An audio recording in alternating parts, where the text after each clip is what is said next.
Voter کے پاس جائیں. اب دوسری طرف ہاتھ بڑھایا اور یہ کہہ کے بڑھایا کہ جس کام کی ضرورت امریکہ کا کوئی صدر اور امریکہ کی کوئی انتظامیہ نہیں کر سکی، میں اس کام کو کرنے جا رہا ہوں.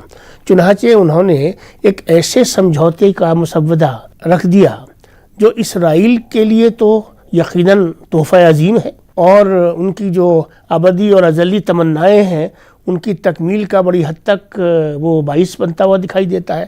لیکن تحسین صاحب، کوئی بھی معاملہ ہو یا معاہدہ ہو، فریق تو دو ہوتے ہیں. جب تک دوسرا فریق بھی اس میں شامل نہ ہو اور وہ بھی اپنا اس میں کچھ حاصل حصول نہ دیکھے اور محسوس کرے، تو پھر یہ تو کوئی عمل نہ ہوا نا. تو یہ آزاد فلسطینی ریاست اگر بن جاتی ہے تو اس میں نقصان کیا ہے؟ دیکھیے، میں آپ کو ایک چیز بتاؤں.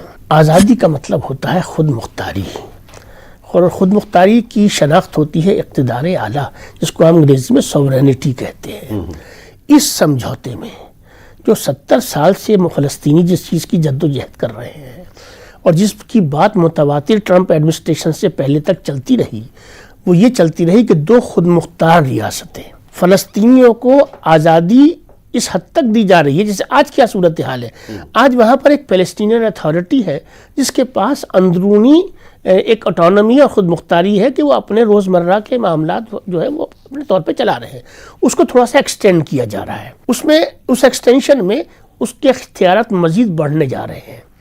لیکن جو قانون سازی کا عمل ہے، سیکیورٹی ہوتا ہے بنیادی چیز کسی بھی ریاست کی، دوسرا کمیونیکیشن ہوتا ہے بنیادی چیز، تیسرا فورن افیئرس ہوتا ہے. تو فورن افیئرس، کمیونیکیشن اور ڈیفنس، ان تینوں معاملات کے اندر جب تک آپ کو پورا اختیار نہیں ملتا تب تک یہ کہنا کہ یہ آزادی ہے، یہ ابہام ہے. ٹرمپ کا جو منصوبہ ہے یہ کسی بھی طور پر جو ہے پائے تکمیل تک نہیں پہنچ پائے گا.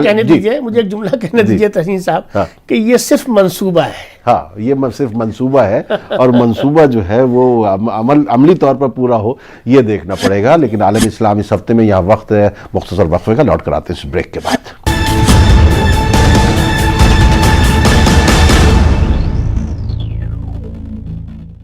عالم اسلام میں آپ کا ایک بار پھر خیر مقدم ہے. آگے بڑھتے ہیں سعودی عرب کی طرف. ایک خبر یہ ہے کہ سعودی عرب کے سابق وزیر انصاف محمد بن عبد الکریم عیسیٰ نے اعلان کیا ہے کہ ان کا ملک غیر ممالک میں واقع مساجد کے لیے فنڈ روک دے گا. عربیہ.com 21 نے سوئس اخبار کے حوالے سے اس خبر کے متعلق رپورٹ دی ہے. دیکھیے رپورٹ. عربیہ21.com کی رپورٹ کے مطابق سابق سعودی وزیر انصاف محمد بن عبد الکریم عیسیٰ نے اعلان کیا ہے کہ ان کا ملک غیر ممالک میں مساجد کو فنڈ دینا بند کر دے گا. سوئس اخبار لی میتن دیمانچے کے مطابق سعودی عرب مقامی حکام کے تعاون سے ہر ایک مسجد کے لیے مقامی انتظامی کونسل قائم کرے گا تاکہ اس سلسلے میں کام کو آگے بڑھایا جا سکے. محمد بن عبد الکریم عیسیٰ نے مزید کہا کہ اب وقت آ گیا ہے کہ جنیوا مسجد کو سوئس انتظامی کونسل کے حوالے کیا جائے جو اس علاقے کے مسلمانوں کی نمائندگی کرے گی. انہوں نے کہا کہ اس کا ایک منتخب عالم ہونا چاہیے.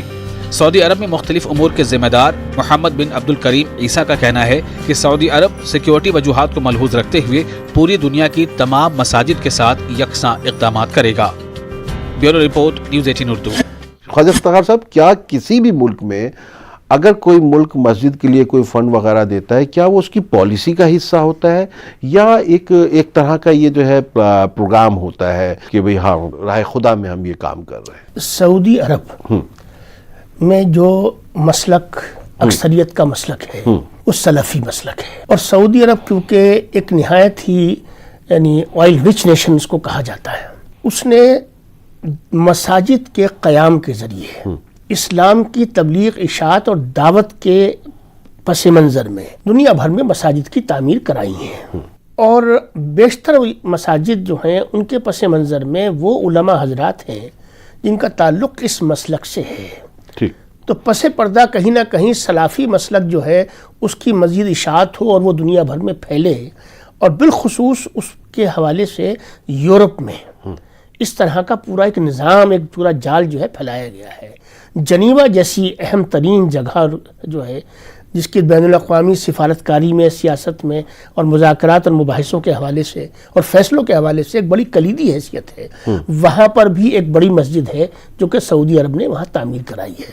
جنیوا میں اچھی خاصی مسلم آبادی بھی ہے اور اس مسلم آبادی کی ایک لوکل ایڈمنسٹریٹو کونسل ہے۔ اب وہ لوکل ایڈمنسٹریٹو کونسل کا مطلب ہے کہ وہ سوئس گورنمنٹ کے جو قوانین ہیں یا وہاں کا جو آئین ہے اس کے تحت یہ کام کرتا۔ اب تک سعودی عرب براہ راست ان مساجد کی فنڈنگ بھی کر رہا تھا، ان کی ایڈمنسٹریٹو آسپیکٹ کو بھی دیکھ رہا تھا، اور یہ کن خطوط پر کام کریں اس ایجنڈے پر بھی اپنی ایک نظر رکھی۔ تو یہ کیا دوسروں کے داخلی معاملات میں دخل اندازی نہیں ہے؟ یقیناً اصل میں یہ سب جو چیز ہے نا، اگر تھوڑا سا پس منظر میں تحسین بھائی آپ وقت کم ہے تو میں مختصر پوچھنا چاہتا ہوں، میں بہت مختصر بتا رہا ہوں کہ یہ کمیونزم کو کا مقابلہ کرنے کے لیے یہ مغرب نے انہی لوگوں نے یہ راستہ دیا تھا سعودی عرب جیسے ملکوں کو۔ اچھا، یہ بنیادی چیز جو ہے وہ یہ ہے۔ اب اگر ان کا فنڈ رک جائے گا تو کیا ان مساجد کے روزمرہ کی جو زندگی ہے اس پر اثر پڑے گا، یا ان کو انٹرنلی اب یہ سب ریسورسز میں سمجھتا ہوں کہ مساجد کا جو بھی نظام دنیا میں ہو، چاہے یہ ہو چاہے کوئی اور ہو،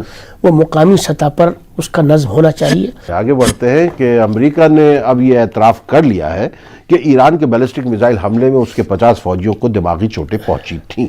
امریکہ کے محکمہ دفاع پینٹاگن نے کہا ہے کہ امریکی فوج کے ان 50 اہلکاروں میں دماغی چوٹوں کی تشخیص ہوئی ہے۔ دیکھیے رپورٹ۔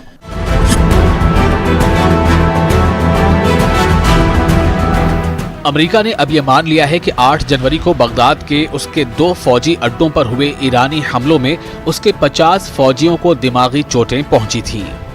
امریکہ کے محکمہ دفاع پینٹاگن نے کہا ہے کہ امریکی فوج کے ان 50 اہلکاروں میں دماغی چوٹوں کی تشخیص ہوئی ہے جو عراق میں واقع امریکہ کے اس فوجی اڈے پر موجود تھے جس پر ایران نے بیلسٹک میزائل فائر کیے تھے۔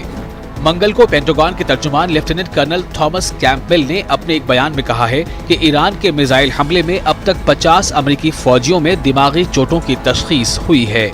ان کا کہنا ہے کہ دماغی چوٹوں کی علامات میں سر درد، چکر آنا، متلی اور روشنی کی حساسیت شامل ہیں۔ پینٹاگن کے ترجمان نے کہا ہے کہ متاثرہ 50 فوجیوں میں سے 31 کو عراق میں ہی علاج کے بعد دوبارہ ڈیوٹی پر تعینات کر دیا گیا ہے۔ ان 31 اہلکاروں میں 15 افراد وہ بھی ہیں جن میں حال ہی میں دماغی چوٹوں کی تشخیص ہوئی تھی۔ لیفٹیننٹ کرنل تھامس نے کہا ہے کہ 18 اہلکاروں کو علاج کی غرض سے جرمنی بھیجا گیا ہے، ایک اہلکار کو کویت بھی بھیجا گیا ہے جو اب صحتیابی کے بعد اپنی ڈیوٹی پر واپس آ چکا ہے۔ ترجمان نے خدشہ ظاہر کیا ہے کہ ایران کے حملے میں متاثرہ فوجیوں کی تعداد حتمی نہیں ہے، اس میں اضافہ بھی ہو سکتا ہے۔ اس سے قبل 24 جنوری کو پینٹاگن نے 34 اہلکاروں کو دماغی چوٹیں لگنے کی تصدیق کی تھی۔ پینٹاگن نے کہا تھا کہ عین الاسد بیس پر ایرانی میزائل حملے میں کوئی امریکی ہلاک نہیں ہوا تھا، جبکہ زیادہ تر فوجیوں نے میزائل حملے کے دوران بنکرز میں پناہ لے لی تھی۔ واضح رہے کہ اس سے قبل امریکہ کے صدر ڈونلڈ ٹرمپ اور دیگر اعلیٰ حکام نے ایران کی جانب سے 8 جنوری کو کیے گئے میزائل حملوں کے بعد کہا تھا کہ امریکہ کا کوئی اہلکار ان حملوں میں ہلاک یا زخمی نہیں ہوا ہے۔ خیال رہے کہ 3 جنوری کو امریکی ڈرون حملے میں ایرانی پاسداران انقلاب کی القدس فورس کے کمانڈر میجر جنرل قاسم سلیمانی کی ہلاکت کے جواب میں 8 جنوری کو عراق میں امریکہ کے 2 فوجی تنصیبات کو نشانہ بنایا گیا تھا۔ Bureau report, news 18 Urdu. سعودی عرب کی سلطان ایئر بیس پر امریکی فوجیوں کی تعداد میں مسلسل اضافہ ہو رہا ہے۔ گزشتہ موسم گرما سے اب تک یہاں امریکی فوج کی موجودگی میں تقریباً 2500 اہلکاروں کا اضافہ ہوا ہے۔ دیکھیے رپورٹ۔ کافی گہما گہمی ہے۔ اس ایئر بیس میں دن بدن امریکی فوجیوں کی تعداد میں اضافہ ہو رہا ہے۔ گزشتہ موسم گرما سے اب تک یہاں امریکی فوج کی موجودگی میں تقریباً 2500 اہلکاروں کا اضافہ ہو چکا ہے۔ امریکی افواج کی شہزادہ سلطان ایئر بیس پر واپسی کے معاملے کو اگر ایران کی جانب سے دی گئی دھمکیوں کے تناظر میں دیکھا جائے تو امریکہ کا یہ فیصلہ ایک ڈرامائی حیثیت کا حامل ہے۔ 30 جنوری کو مشرق وسطیٰ میں تعینات اعلیٰ امریکی کمانڈر نے یہاں چند گھنٹے گزارے اور اپنے کمانڈروں اور فوجیوں کے ساتھ ملاقات کی۔ اس دوران مرین جنرل فرینک میکنزی نے کہا کہ شہزادہ سلطان ایئر بیس کا مقام پیچیدہ ہے جسے ایران نشانہ نہیں بنا سکتا۔ امریکی فوجوں، فائٹر جیٹ طیاروں اور دیگر اثاثوں کے لیے یہ دور افتادہ مقام کا درجہ رکھتا ہے۔ ساتھ ہی یہ سعودی عرب کے لیے بہتر سیکیورٹی کا حامل مقام ہے، جس نے گزشتہ ستمبر میں ایرانی ڈرون اور میزائل حملوں کے بعد امریکہ سے مدد مانگی تھی۔